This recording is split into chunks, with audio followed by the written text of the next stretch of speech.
নমস্কার, সমীর হেসেলে আপনাদের সকলকে স্বাগত জানাই। আগেকার দিনে এই ভাদ্র মাসে সবচেয়ে প্রচলিত একটি খাবার ছিল তাল। এখন তো অনেকেই খায় না এই খাবারটি, কিন্তু এই তাল দিয়ে যদি লুচি বানানো হয় খুবই সুস্বাদু লাগে এটি খেতে।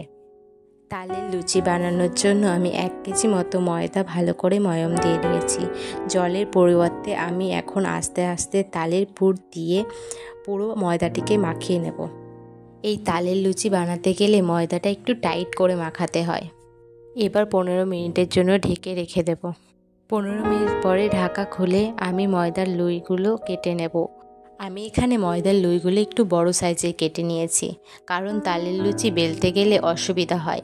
তাই বড় সাইজের কাটলে বেলতে খুবই ভালো হয় এবং একটু তালের লুচিগুলো মোটা মোটা হলে ভালোও লাগে খেতে। এবার সমস্ত লুচিগুলো বেলে একে একে ভেজে নেব, যেমন লুচি ভাজতে হয় তেমন করে। এই সময়কার বাচ্চারা তাল খেতে একদমই পছন্দ করে না, কিন্তু এইভাবে লুচি বানিয়ে দিলে তারাও খুব সহজে খেয়ে নেবে। আর একটা সিজনের ফল বাচ্চাদের খাওয়ানো খুবই দরকার, তাই এইভাবে লুচি বানিয়ে আপনারা তাদের দিতে পারেন।